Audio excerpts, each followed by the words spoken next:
The sound of fabric brushing over stone echoed before I even turned. It was soft, rhythmic, the kind of sound a wedding dress makes when it moves just right. That's what made my stomach twist. I knew that sound. I'd heard it years ago, when my ex-fiancée had walked toward me under the same kind of light. The church smelled faintly of lilies and wood polish, the kind of smell that clings to old buildings and good intentions. Everyone had turned in their seats, smiling, whispering, capturing the moment on their phones. I stayed seated in the back pew, hands clasped tight, trying to convince myself I was wrong. That the dress I was staring at, the lace at the neckline, the shimmer on the sleeves, wasn't the same one. But then her father met my eyes, and I knew. He knew too. Beat. It wasn't supposed to happen like this. I wasn't supposed to be there at all. I hadn't seen my ex, Rachel, in almost 3 years. We'd been together since college, engaged for less than a year, and broken up in a single night that still felt like a cracked window I'd never repaired. When she left, she took her things, her silence, and apparently a dress that didn't belong to her. The dress had been custom made. My mother had designed it with her. She was a retired seamstress, still sharp with a needle and thread, and she'd offered to make it as a family gift. It wasn't cheap, but it was personal. She'd spent months sewing tiny seed pearls along the hem. It wasn't meant to be in that church, on another woman's shoulders. So why was I watching it move again, years later, at someone else's wedding? I didn't even know the bride. Her name was Claire. She was marrying a coworker of mine, Mark. He'd invited half the office. I came because it felt wrong to say no. We weren't close, but he'd been decent to me when I started at the firm, and I figured a couple of hours of polite conversation and free food wouldn't kill me. Turns out, it did something worse. When Claire reached the front, sunlight hit the lace, and every stitch caught it the way I remembered. My hands went cold. I kept thinking maybe it was just a copy. Maybe Rachel had sold the design to someone. But then I saw the small tear near the left hem, just above the ankle. My mother had cried when she made that repair after Rachel had caught it on a loose nail at the venue where we'd done a test fitting. No one else would have noticed it, but I couldn't unsee it. And when her father's gaze flickered toward me again, it was like a quiet confession hanging between us. I left before the vows. Outside, the air was bright, almost painfully clean. The church bells hadn't even started ringing when I reached the parking lot. I leaned against my car, eyes closed, and just tried to breathe. Every sound in that building had followed me. The music, the whispered laughter, that sliding whisper of fabric. I didn't know where Rachel was anymore. Last I'd heard, she'd moved to another state. Her father, though, still lived in town. Seeing him again after all this time brought back a wave of things I hadn't dealt with. He used to call me son. He was the one who'd helped me pick out the ring. And now he'd stood there, giving away another man's daughter, in the dress that had once been meant for his own. That night I sat on my couch with the lights off, scrolling through social media until my eyes ached. There it was, a tagged photo from the wedding. Claire and Mark smiling. The caption read, "The perfect day." But my eyes went straight to the comments. Rachel's account had liked the post. She didn't comment. Just a silent heart next to a stolen dress. I don't know what made me do it, but I messaged her father. Just a simple line. "I was at the wedding today. I recognized it." He saw it within minutes. Then came the typing bubble. "I told her to return it," he wrote. "She never did. I'm sorry, Evan." I didn't know what I wanted him to say. Sorry wasn't the word that fit. The truth was, it wasn't about the dress anymore. It was about everything she'd taken when she left. The plans, the trust, the version of myself that still believed in what we were building. Still, I typed back, "Does she know they used it?" He replied, "She sold it. She told the buyer it was hers to give. That was all. I stared at those words until they blurred. For years I told myself I didn't need closure, that walking away had been enough. But seeing that dress again, watching another life stitched into the fabric of something that had once been mine, brought it all back like a quiet punishment. I didn't sleep that night. The next morning, I went to my mother's house.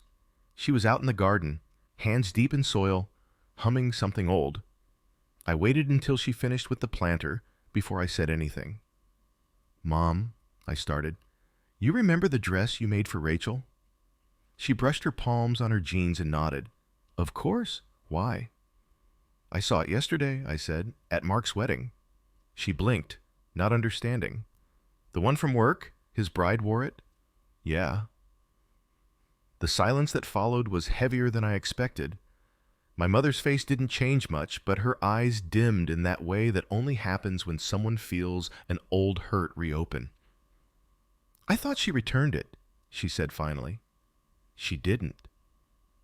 Mom straightened, staring past me toward the hedges. "That dress wasn't hers to sell." "I know. Do you want me to do something about it?" she asked, her voice quiet but sharp. "Because I could."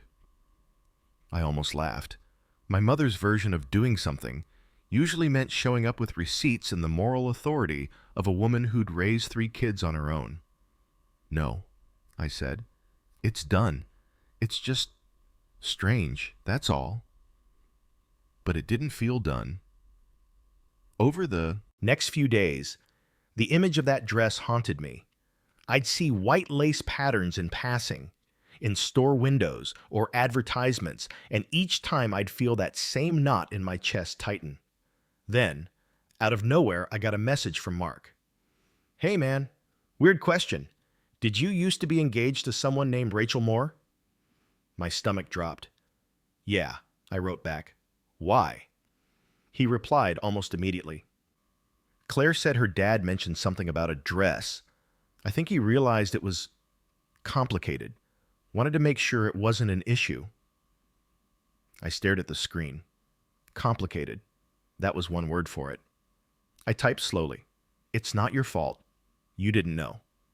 He sent a long pause. Then, "If you want, I can pay your mom back for the cost. Claire feels awful." That hit me harder than I expected. It wasn't about the money, but about how easily something personal could become a transaction. I told him no, but then he said something that changed everything.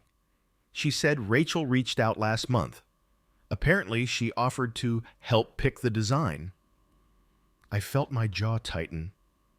"What do you mean offered?" He hesitated. Then, she told Claire she had a custom dress from a few years ago that she never wore. Offered to sell it cheap. Said it had sentimental value, but she didn't need it anymore. There it was. Not only had Rachel kept the dress, she'd made sure it ended up close enough for me to find. I didn't know what she was trying to prove. Maybe she wanted me to see it, to remember. Maybe it was some twisted kind of control, keeping a piece of our past alive where I could never ignore it. But one thing was certain. Her father knew, and he'd let it happen. I wasn't sure what hurt more, the theft itself or realizing that some part of her family had quietly approved of it. That night, I couldn't help myself. I found Rachel's profile again. She'd posted recently. A new photo, standing by a lake somewhere, captioned, "Starting over." The irony wasn't lost on me. I typed out a message, then deleted it, then another, then a third. Finally, I sent one line. "You could have just returned it." She read it. No reply. An hour later, she blocked me. A few days passed before I realized how much that wedding had unsettled me. I'd gone back to work, kept my head down, and tried to pretend everything was normal. But little things started to slip.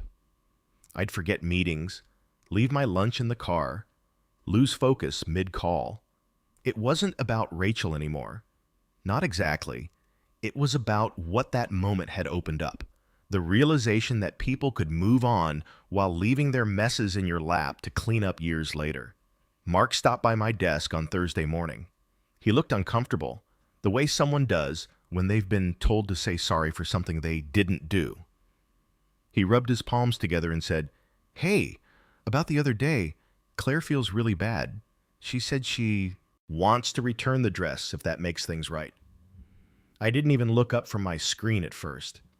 "It's not about the dress," I said. He hesitated. "Then what's it about?" I didn't have a clean answer. "It's about someone selling part of my life like it was nothing." Mark nodded slowly.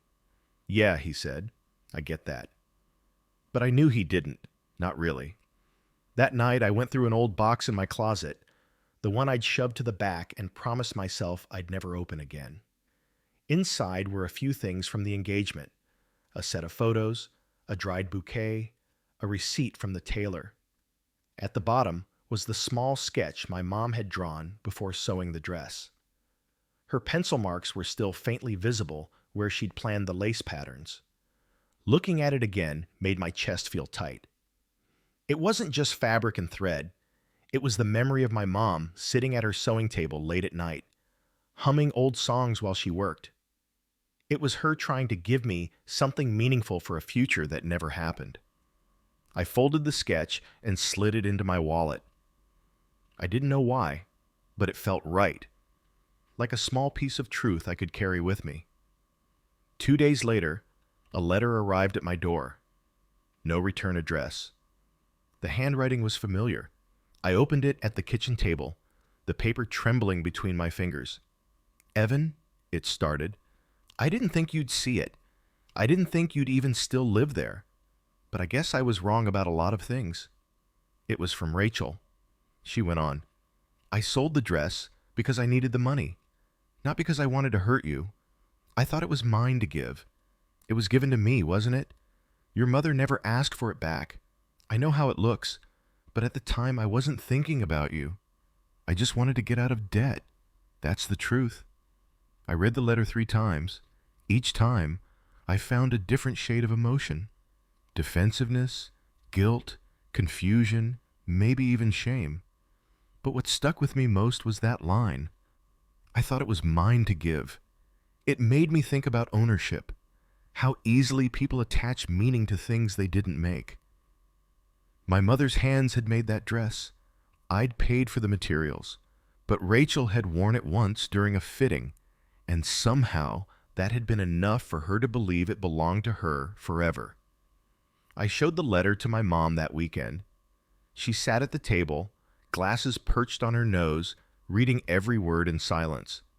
When she finished, she folded the page carefully and placed it beside her teacup. "She doesn't understand the difference between possession and belonging," she said softly.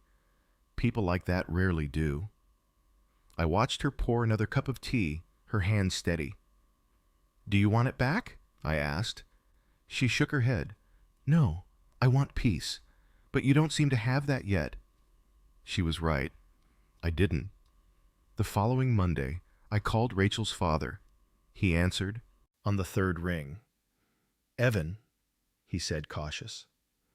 "Hey," I said. "I got her letter." "I figured you might." There was a pause. I could hear the faint hum of a television in the background, a news anchor talking about the weather. "Why didn't you tell her to return it?" I asked. "I did," he said. "She told me she needed it.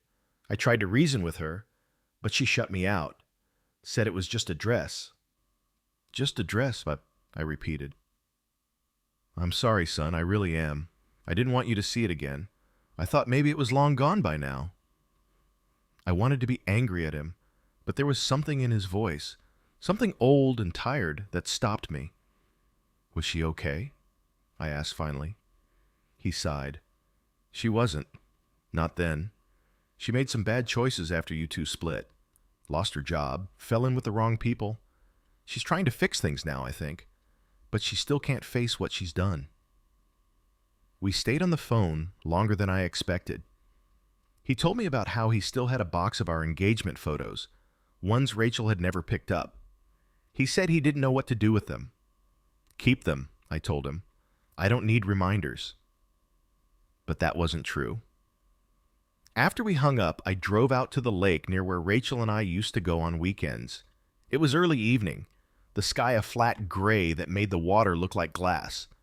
I parked near the dock and sat there with the window down, the cool air carrying the smell of pine and damp wood. I remembered how she used to sit cross-legged on the pier, sketching in her notebook. She'd draw birds, boats, sometimes even the reflection of the clouds. She wasn't great at it, but she always looked peaceful doing it. For a moment, I missed that version of her, the one who used to laugh without calculation. Then I reminded myself that she was gone long before she left me. A week later, Mark called again. "Claire wants to donate the dress, Wallace," he said. "There's a charity that repurposes old wedding gowns for memorial keepsakes. She thought it might be the right thing to do." I didn't know what to say. "She said she doesn't want to wear something that's caused pain," he added quietly. I swallowed hard. "Yeah," I said, "that's kind. You okay with it?" "Yeah," I lied. After we hung up, I sat there staring at my phone. The truth was, I didn't know what okay meant in this situation. I didn't want the dress back. I didn't want revenge. I just wanted to stop feeling like I'd left a part of myself hanging in someone else's story. A few days later, an envelope arrived at my mother's house. It was from Claire. Inside was a short note and a photograph of the dress neatly folded in a donation box, a small card pinned to the top. "For remembrance, not for regret." My mother called me as soon as she saw it.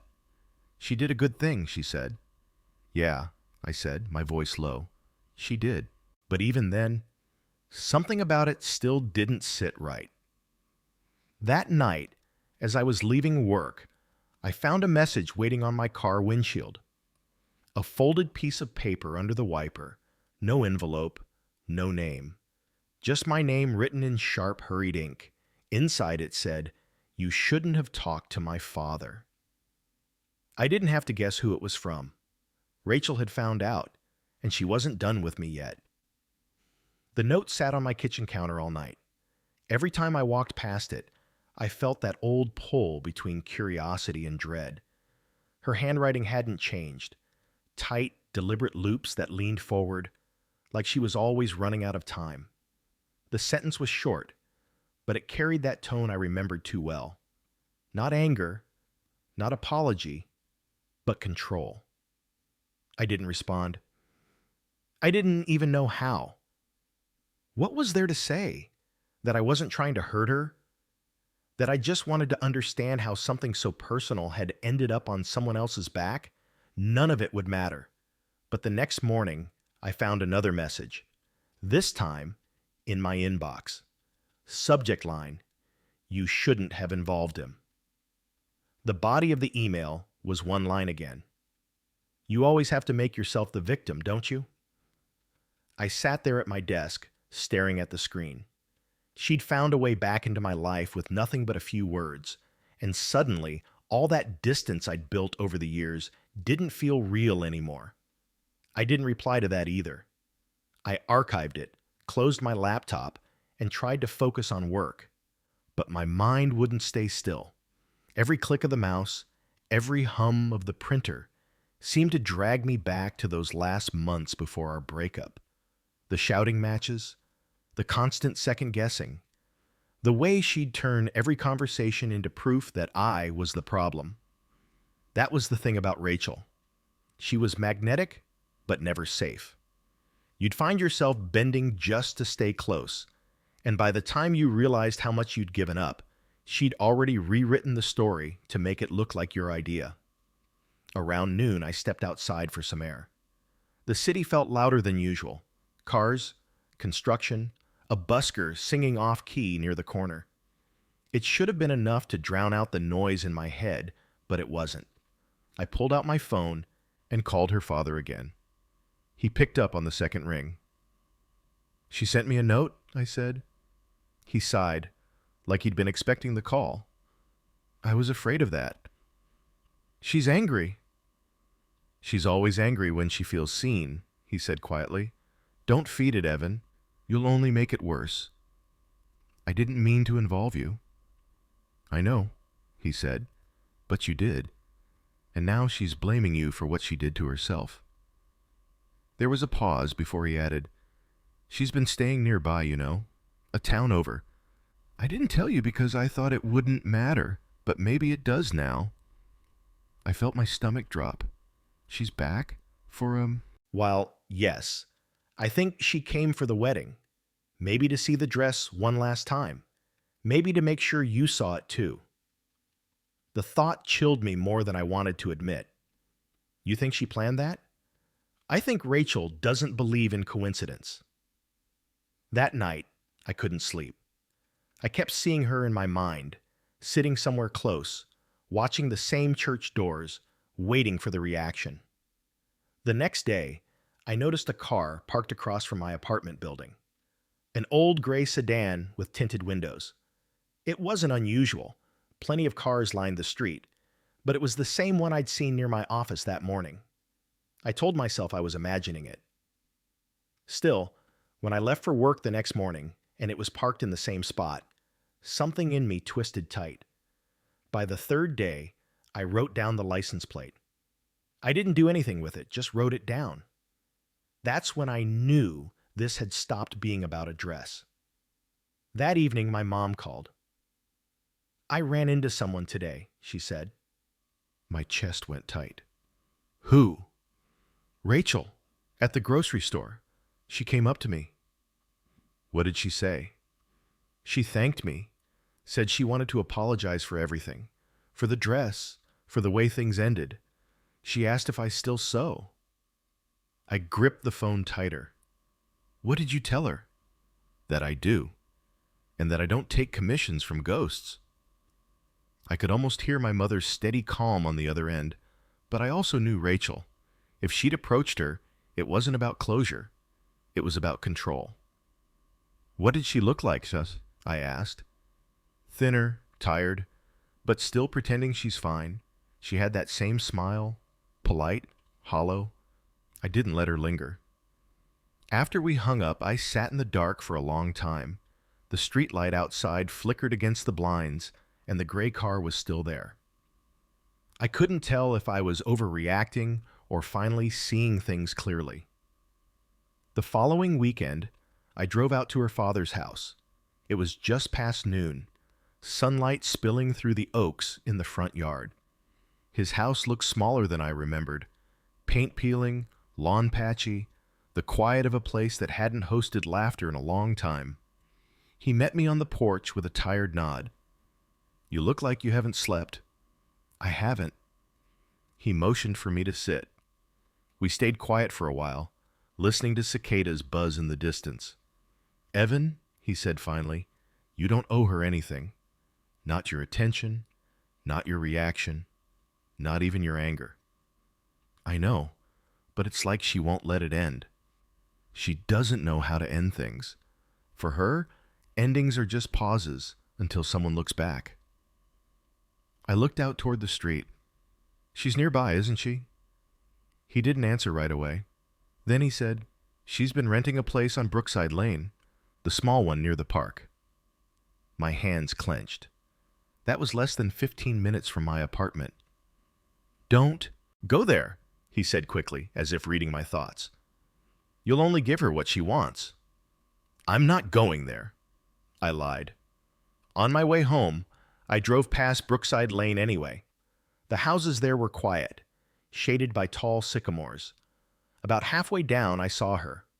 She was standing on her porch, smoking, hair pulled back, oversized sweatshirt, eyes fixed on something in the distance. When my car slowed, she turned. For a second, we just looked at each other. No words, no gestures, just a flicker of recognition and something darker underneath. I kept driving. That night, another email arrived. I saw you, it said.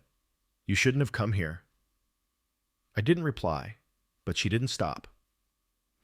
Over the next week, the messages kept coming. Not threats, just little reminders that she was watching. You left the lights on. You look tired today. Do you still keep the sketches? Each one landed like a quiet tap on glass, steady, deliberate. I finally told Mark about it over coffee one morning. He frowned. That's harassment, man. You should go to the police. I shook my head. It's not enough for them to do anything. She's too careful. He leaned back, thinking. You know, Claire still has that photo of the dress before she donated it. Maybe you should keep a copy, just in case. In case what? In case you need proof later. You never know what she's planning. I didn't want to believe she'd go that far, but I took the photo anyway. That night, I sat on my couch, scrolling through the old pictures of us I'd saved years ago.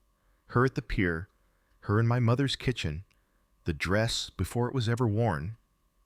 I deleted each one by one. Then I took the last photo, Claire's dress in the donation box, and printed it. I pinned it to my wall beside her note, a reminder of what I'd let go of and what I hadn't. But the next morning, something changed. When I stepped outside, the gray car was gone. In its place, sitting on my windshield, was a white envelope. Inside was a single Polaroid. It showed my mother's house, taken from the street, and on the back, in the same sharp handwriting, you shouldn't have involved her either. When I saw the photo, my hands went numb. The air outside was cold, but that wasn't what made me shake. It was the feeling that something I'd managed to keep private, safe, even, had been breached. I stood there on the curb, the envelope half crushed in my fist, looking at the picture again. The shot was angled from across the street, half hidden by the branches of my mother's maple tree. You could see her front steps clearly, her flower pots lined neatly by the porch railing. Nothing sinister, nothing dramatic, just quiet, ordinary life turned into something violated. I got in my car and drove straight to her house. She was sitting on the porch, reading a magazine. The same flower pots were there, the same small comfort in their familiarity. "Mom," I said, getting out of the car. She looked up immediately, catching something in my tone. "What happened?" I handed her the Polaroid. Her eyes scanned it, then met mine. "Who took this?" "Rachel." "How do you know?" "She's been leaving messages, notes, emails, watching."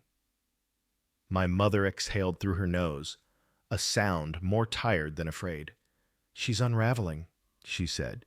"You can't fix that." "I'm not trying to fix it," I said quietly. "I just don't want her near you." She nodded, then looked out at the street like she was already thinking of the next step. "You should call someone." "I can't. Not yet. She hasn't done anything they can prove." My mother set the picture on her lap, fingers pressing into the edges. "Then what do you plan to do?" "I don't know," I said, "but I'm not waiting for her to show up again." She studied me for a long moment. "Be careful, Evan. People like her. They want a reaction more than anything else. Don't give it to her." But I couldn't promise that. That night, I sat by the window with the lights off, watching the street. Every passing pair of headlights made my pulse quicken. Around midnight, I saw movement near the trees, just a flicker of white. I leaned closer, holding my breath. Nothing. Maybe a stray cat. Maybe not. The next morning I called her father again. "She came by my mom's place up," I said. "She took a photo." He swore softly under his breath. "I'll talk to her." "No," I said. "You've done enough. She'll just twist it and say you betrayed her again." He was silent for a while, then said, "I know she's been sick. I've tried to get her to see someone, but she won't. She says she's fine." "Sick how?" "She's paranoid. Thinks people are watching her. The irony of that isn't lost on me." I rubbed my eyes. "You think she'll stop?" He hesitated. "She doesn't stop. She just changes direction." Later that week, I noticed the gray car again, this time parked half a block down from my mother's street. I drove past slowly. The driver's seat was empty. That night, I slept on my mom's couch, pretending it was just a visit. Every creak of the floorboards made me tense. She didn't ask questions, and I didn't offer explanations. We both knew better. The following afternoon, as I was leaving to grab groceries, my phone buzzed. Unknown number. I answered. Her voice came through soft, calm, too familiar. You shouldn't have involved her, Evan. This was between us. Rachel, I said carefully. Listen to me. You need to stop. I did stop, she said. You're the one who keeps dragging me back. I haven't said a word to you in years. She laughed lightly, a sound that used to be beautiful before I knew what it could hide. You showed up at my house. You were following me. You drove by first. Her logic looped the way it always did. Every accusation turned into defense, every defense into blame. Where are you now? I asked. Close, she said, but don't worry. I'm not here to hurt anyone. I just wanted to see what she looked like. Who? Your mother, she said, the one who made the dress. The line went dead. I stood there in the driveway, phone pressed against my ear long after the call ended. My mom came to the door, watching me. What is it? She called. Her face didn't change, but she stepped back inside and locked the door. That evening I went to the police anyway. The officer behind the desk listened patiently as I explained everything. The notes, the emails, the photos, the call. He wrote it all down, nodding at the right moments.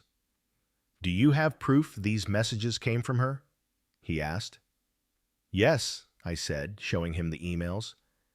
He glanced at them, then said, You can file a harassment report, but unless she threatens violence or trespasses, there's not much we can do. Do you want us to issue a formal warning? Yes, I said immediately. He filled out the paperwork, stamped it, and slid me a copy. We'll reach out, but sometimes a warning can make things worse. Just be cautious. I left with the paper folded in my pocket, a thin layer of protection that felt like nothing. 3 days went by without a word, no notes, no emails. The car disappeared. For the first time in weeks, I started to breathe again. Then, on the 4th morning, my mom called. Evan, she said, voice shaking, someone broke into the garage. I drove there within minutes. The lock was snapped clean. Inside, nothing major was missing, just the old sewing machine and a box of fabric scraps. And the sketch. The one I'd carried in my wallet and left on her table last week. On the workbench, a single sheet of paper had been left in its place. My mother's design, redrawn in pencil, the same lace pattern, the same silhouette. Only now, across the bottom, Rachel had written, You never finished it. I sat down hard on the stool, the world narrowing to that single piece of paper. My mother stood in the doorway, hand over her mouth. She's unraveling, I said quietly. No, my mother said. She's rewriting. That night the phone rang again. Same unknown number. I didn't answer. She left a voicemail. Her voice sounded calm, almost detached. Evan, I'm done with all of this. The dress, the photos, the rest. I'm sorry you couldn't let go. I'll make sure you never have to think about it again. The line clicked off. I played it back 3 times, each time hearing something new in her tone. Finality, exhaustion, something almost peaceful. I called her father immediately. She called me. I think she's going to hurt herself. He didn't even hesitate. I'll go check on her. 20 minutes later, he called back. His voice was shaking. She's gone. I felt everything inside me stop. Gone how? She left a note. Said she was driving to the lake. I was already grabbing my keys. The road to the lake was long and winding, lined with bare trees. The sky was turning the color of pewter when I reached the turnoff. I saw her car first, gray, parked by the water. The driver's door was open, her shoes left neatly beside it. I ran down to the dock. The wind off the water was sharp enough to sting. No one. Then I saw her sitting at the edge, feet dangling above the surface. She didn't turn when I approached. "I thought you were gone, I said. "I tried to be," she said softly, "but I couldn't leave without saying goodbye." "Rachel, please, let's go back." She shook her head slowly. "It's funny. I thought if I got rid of that dress, I'd stop feeling like everything was unfinished. But it just kept following me." "You can still fix this," I said. "No, Evan. You can't sew over something once it's torn this deep." The water rippled against the dock posts. "I didn't mean for it to end like this," she whispered. "I just wanted someone to see me." "I saw you," I said. "Not really." Then she looked at me, and for a second, she was the girl I'd loved. Brilliant, impossible, breaking apart under her own weight. She stood slowly, hands trembling. "Rachel," I said, "don't." She took one step closer to the edge, and then, for the first time in years, she smiled. When she smiled, the air seemed to still. There was nothing theatrical about it, no sudden gesture, no words meant to haunt. It was small, human, heartbreaking, the kind of smile people wear when they have already made a decision. "Rachel," I said, trying to keep my voice steady, "step back, please." She tilted her head, like she was listening to something only she could hear. "You always were good at asking," she said softly, "but never good at letting go." The boards of the dock creaked as I moved closer. "You don't have to do this." She looked out over the water. "I know." The lake was quiet except for the low hum of wind and the occasional call of a bird in the distance. I could smell rain coming, the kind that rolls in heavy and slow. I took another step. "Let's just talk. We can drive back, have coffee, call your dad." Her eyes flicked toward me, calm and glassy. "You called him," she said. "You always call someone." "I called him because I care," I said. "That's the problem," she said. "You care about fixing things that don't want to be fixed." I felt something in me fracture, the same old helplessness I'd carried since the day she left. "You think this is about the dress, Bian?" I said. "It never was. It's about what it meant. About what you took from my family." Her expression changed. Something flickered across her face, not anger, but recognition. "It meant something to you," she said, "but it was the only thing that still meant something to me." Her voice cracked on the last word. "Rachel, I'm not your enemy, son," I said quietly. "I know," she whispered. "That's what makes it worse." Then she stepped off the dock. I lunged forward instinctively, catching her wrist just as her body hit the water. For a second, the world exploded into chaos. Cold spray, her scream, my grip slipping. She fought me at first, wild and desperate, like she wanted the lake to take her. But then she went still. I pulled with everything I had, dragging her back until we both collapsed onto the dock, coughing and shivering. She lay there beside me, soaked and gasping, eyes wide open. "I didn't want to die," she said finally. "I just didn't want to stay like this." I sat there, catching my breath. "Then let's change it," I said. "But not like this." She didn't answer. She just closed her eyes, breathing hard, her chest rising and falling like each inhale might be her last. It took an hour before help came. Her father arrived first, followed by paramedics. I watched from a distance as they wrapped her in a blanket and helped her into the ambulance. She didn't look back at me. Her father walked over. His hands were shaking. "You saved her life," he said. "I don't know if she wanted me to." He shook his head. "That doesn't matter." We stood there for a long moment, watching the lights fade as the ambulance drove away. I went back to my car, clothes still damp, fingers numb. On the passenger seat, I found the same Polaroid she'd left before, the one of my mother's house. Only now, written underneath in faint ink, were the words, "Tell her I'm sorry." I drove home in silence. For weeks afterward, I didn't hear anything. No calls, no emails, no notes. The quiet felt strange, almost unreal. I started sleeping again, started remembering what ordinary days felt like. Then, one morning, I got a letter, postmarked from a hospital 2 towns over. Inside was a small, folded sheet of paper. "Evan," it read, "I'm getting help. I don't expect forgiveness, but I wanted you to know I kept one promise. I never touched that dress again. They told me I should start making amends, so this is mine. Tell your mother I was wrong. She made something beautiful, and I turned it into something ugly. I'm sorry." Her handwriting was steadier this time, measured, human. I called her father that night. "Did she really write this?" "She did," he said. "She's been here for almost a month. They're helping her. She talks about wanting to see the lake again someday, but in a different way." "Good," I said, though my voice didn't sound like my own. After we hung up, I went to my mother's house. She was sitting by the sewing table, mending a shirt for one of my nephews. The evening light poured through the window, soft and gold. I handed her the letter. She read it slowly, then set it down. "I believe her," she said. I nodded. "Me too."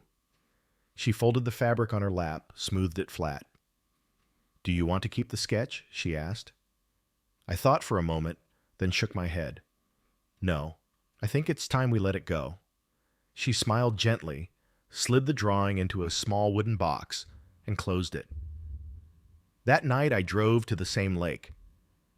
The air was still, heavy with the scent of pine and distant rain.